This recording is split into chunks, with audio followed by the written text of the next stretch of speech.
মানবতার দিক থেকে ভাই, সে দৃষ্টিকোণ থেকে হিন্দু আমার ভাই, বৌদ্ধ আমার ভাই, কারণ সেও মানুষ আমিও মানুষ। আমাদের সবার বাবার নাম কি?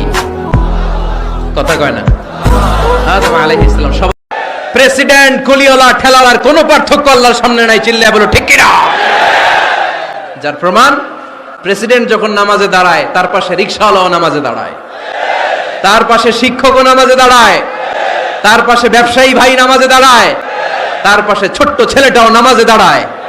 আল্লাহর সামনে গোটা সব বিশ্বের মানুষগুলোরে এক কাতারে দাঁড় করিয়ে দিয়েছে কে? কোনো পার্থক্য নাই। বিশ্বনবী ডেকে বলে, আল্লাহর কাছে দুনিয়ার মানুষদের দুই ফোঁটা পানি সবচেয়ে প্রিয়। এক হলো জিহাদের ময়দানে রক্তের ফোঁটা, দুই হলো অনুতপ্ত বান্দার চোখের পানির ফোঁটা। অবজ্ঞা করো না, ঠাট্টা করো না, তার মনে কষ্ট হয় এমন কোন কথা তারে বলো না। Never stop of anybody.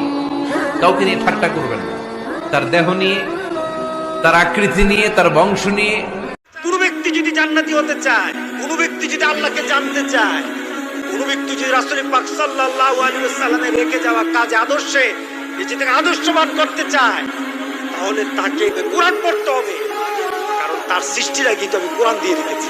সুবহানাল্লাহ। নিজে যখন আপনি রোজা রাখবেন, আপনার রোজার কারণে সরাসরি আল্লাহর সাথে আপনার সম্পর্ক হয়ে যায়। আপনি রোজা রাখতে হবে, এটাই হলো আপনার জন্য আল্লাহর দরবারে শুকরিয়া করার শ্রেষ্ঠতম মাধ্যম। আল্লাহ যেন আমাদের সবাইকে করার তৌফিক দান করে দেয়।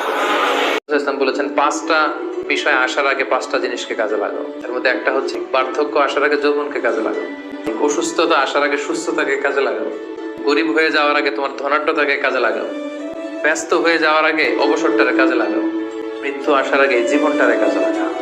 আপনি নামাজি হতে পারেন, মুসল্লি হতে পারেন, হাজী সাহেব হতে পারেন, কিন্তু মা যদি বদদোয়া দেয় আপনার সব শেষ, দুনিয়াও শেষ, আখিরাতও শেষ। নিজেকে এমন ভাবে প্রতিষ্ঠিত করো রবের কাছে, রব যেন তোমাকে ডাকে। তুমি চাওয়ার আগে রব তোমাকে বলবে, বান্দা তুই কি চাস, তুই কিসে সন্তুষ্ট হবি? আমি তো আছি, তোকে আমি সন্তুষ্ট করার জন্য প্রস্তুত হয়ে গেছি। স্বপ্ন হচ্ছে 3 ধরনের, একটা আল্লাহর পক্ষ থেকে, একটা শয়তানের পক্ষ থেকে, আরেকটা হচ্ছে নিজের পক্ষ থেকে। যেটা ভালো স্বপ্ন সেটা হয় আল্লাহর পক্ষ থেকে। ভয়ঙ্কর যদি কোনো দুঃস্বপ্ন দেখে থাকেন তাহলে এটা আল্লাহর পক্ষ থেকে নয়, এই স্বপ্নটা শয়তানের পক্ষ থেকে। আরেকটা হচ্ছে নিজের পক্ষ থেকে, নিজের চিন্তা ভাবনার প্রতিচ্ছবি।